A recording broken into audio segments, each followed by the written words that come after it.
নমস্কার বন্ধুরা, ভালোবাসা রান্নাঘরে সবাইকে স্বাগত জানাই। আজ আমি নিরামিষ দিনে খাওয়ার জন্য বেশ কয়েক রকমের সবজি আর তার সাথে বেসনের বড়া দিয়ে একটি রেসিপি বানাবো। এই নিরামিষ রেসিপিটি ভালো লাগলে একটি লাইক, শেয়ার আর সাবস্ক্রাইব করে দেবার অনুরোধ রইল। এখানে আমি কয়েক রকমের সবজি কেটে নিয়েছি। আমি এখানে ডাঁটা নিয়েছি, তার সাথে ঝিঙে নিয়েছি, আর তার সাথে পটল নিয়েছি, আর তার সাথে বরবটির কয়েকটা টুকরো নিয়েছি, আর বেগুন নিয়েছি, কয়েক টুকরো কুমড়ো নিয়েছি, গাঁঠি কচু, আর তার সাথে কয়েক টুকরো আলুও নিয়েছি।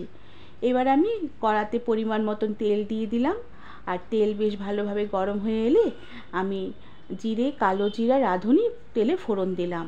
আর ফোড়নের খুব সুন্দর গন্ধ বেরোলে এবার আমি কেটে রাখা সবজিগুলোকে ফোড়নে ঢেলে দিলাম। এরপর সবজিগুলোকে ফোড়নের সাথে কিছুক্ষণ নেড়ে চেড়ে নিয়ে আমি পরিমাণ মতো নুন ছড়িয়ে দিলাম, আর তার সাথে সামান্য একটু হলুদ গুঁড়ো দিয়ে দিলাম।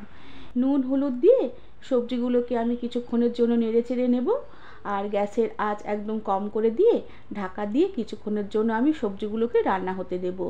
এতে সবজিগুলো বেশ তাড়াতাড়ি করে মজে আসবে। কিছুক্ষণ পরে ঢাকনা খুলে দিলাম, সবজিগুলো খুব সুন্দরভাবে মজে এসেছে। এবার আমি সবজিগুলোকে গ্যাসের আঁচ বাড়িয়ে দিয়ে আবারও কিছুক্ষণ নেড়ে চেড়ে ভেজে নেব, যতক্ষণ না কড়ার গায়ে একটু লেগে লেগে আসে। এভাবেই আমি কিছুক্ষণ নেড়ে চেড়ে সবজিগুলোকে ভেজে নিয়েছি।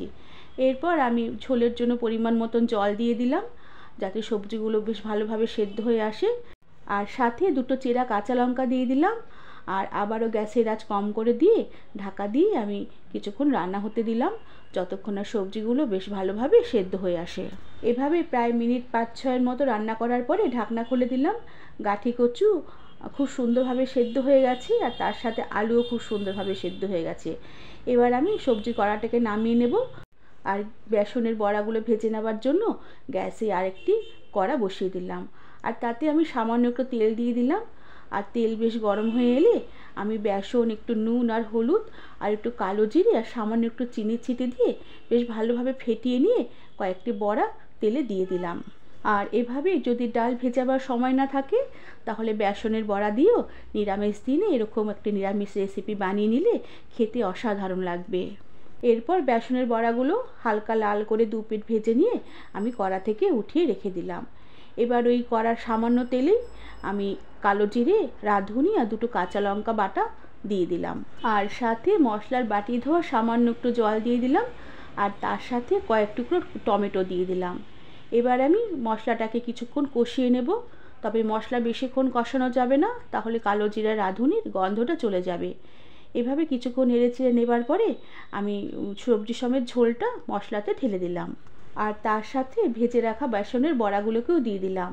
এবার এই বড়াগুলো ঝোলের সাথে ভালোভাবে মিশিয়ে নিয়ে আমি স্বাদের ব্যালেন্সের জন্য বেশ খানিকটা চিনি দিয়ে দিলাম। চিনিটা এখানে দিতেই হবে, তবে যারা চিনি পছন্দ করে না তারা স্কিপ করবে। এরপর এই সব কিছু বেশ ভালোভাবে মিশিয়ে নিয়ে আমি ঢাকা দিয়ে রেখে প্রায় 10 থেকে 20 সেকেন্ডের মতন রান্না হতে দিলাম। এর বেশি বড়াগুলোকে রান্না করা যাবে না, তাহলে বড়াগুলো গলে যাবে। এবার আমি গ্যাসের আঁচ বন্ধ করে দেব, আর ঢাকা দিয়ে রেখে কিছুক্ষণের জন্য স্ট্যান্ডিং টাইমে রেখে আমি সার্ভ করে দেব। বন্ধুরা, আমার এই বেসনের বড়া দিয়ে নিরামিষ সবজি রেসিপিটি তোমাদের কেমন লাগলো আমাকে তোমরা কমেন্ট করে জানাবে। আজ তাহলে আসি, পরে আবার একটি নতুন রেসিপি নিয়ে দেখা হবে। ধন্যবাদ বন্ধুরা।